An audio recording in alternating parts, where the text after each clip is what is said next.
засгийн газар бүрэн эрхээ хэрэгжүүлэх боломжтой гэж үзэж байна.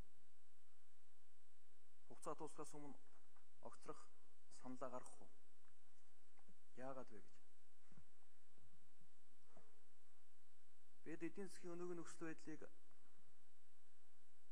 буюу хүндрэлээс гарахын тулд эвслийн засгийн газар байгуулан ажиллаж байна. Эвслийн засгийн газарт энд их хурл судалтай улс төрийн бүх номууд орсон. Засгийн газрын оруулж ирж байгаа бүх бодлого, зорилт, хөтөлбөрүүд маань улсын хурал дээр үндсэндээ дэмжлэг авахгүй хагасчил болж ажилч явахгүй. Хамгийн сүүл танаа намын гүйс зөвлөл улс төрийн шийдвэр гаргаж байна. Монгол Ардын Өсгөл нам үлтэр бас шийдвэр гаргаж байна. Ийм нөхцөл байдал дээр ингээд цаашаа байгаад байх нь улс оронд уламж хортоод тусч байна. Бодит мэдээлэл бол нийгэмд очихгүй байна. Та аргалах гэж оролдож байна. Засгийн газрын аргалах гэж байгаа оролдлого юу гэлэр гаргаж байна гэвэл яаж игээд энэ ухыг ямар нэгэн байдлаар алтаа ухыг, нүрс ухыг, төмрөө ухыг стратеги ордууд дээр буулт хийгээд чамаагүй цааш нь явуулъя. Нөгөө талаар ямар ч үнэтэй их усраар хамаагүй зээл авъя. Зээлээр энэ дутагдж байгаа мөнгөний нийлүүлэлтийг хангаад нэг аргалаа явъя гэсэн бодлого байна.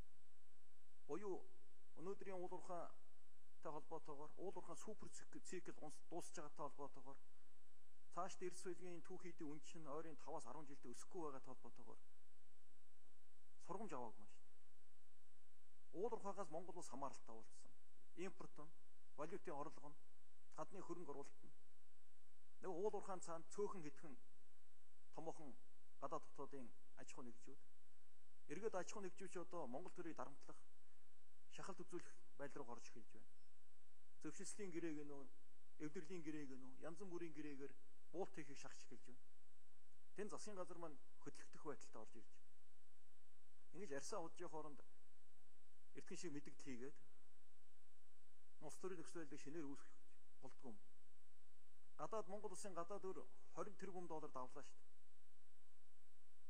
Дотоодын зах зээлд байгаа Монголд улсад эргэлж байгаа Монгол төгрөгийн 3/1-ийг танаа засгийн газар хэрэглээ дууслаа шүү дээ. Дотоодын бонд чинь 4 их 80 хүрэхээр гарахад давхаар болчихлоо.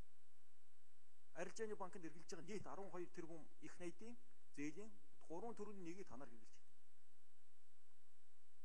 Эдийн засгийн яралтай энэ онц дэглэм тогтоох, шаардлагагүй хөрөнгө оруулалтыг зогсоох, төсөв оронтойгоо хэвнэх, валютын онц дэглэм тогтоох, шаардлагатай ийм хүнс, эрчим хүч, нефт бүтээгдэхүүний импортоос бусад шаардлагагүй импортыг хязгаарлах гээд эрс шийдвэрийн арга хэмжээг яагаад авахгүй ингээд цаг алдаад байна. Амжиргаа унжаа харж байгаас унж байна. Өнгөрсөн хугацаанд тэгсэн бүх гадаад дотоодын хөрөнгө оруулалт үндсэндээ Монголд үр ашиггүй болж хувирчлаа шүү дээ. Нүүрсэн салбар нурчлаа. Төмөрлөгийн салбар өнөөдөр яг нураад амиа тавьж байна. Өнөөдөр ноолуурын үн яагаад нэг 40 мянгаас дээшээ гарахгүй байна.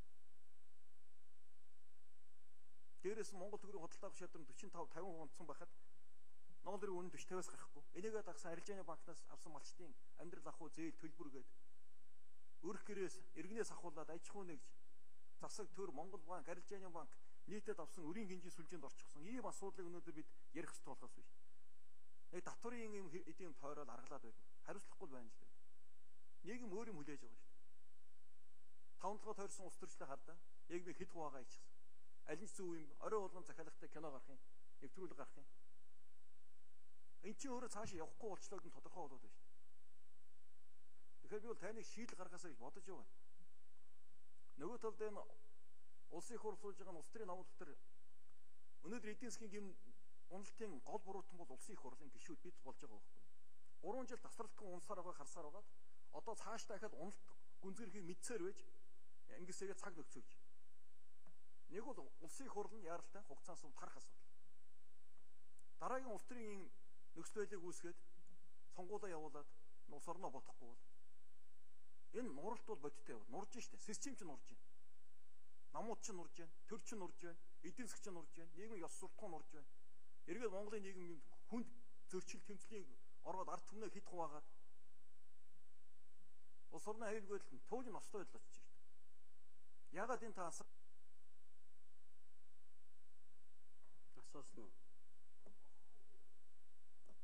тий.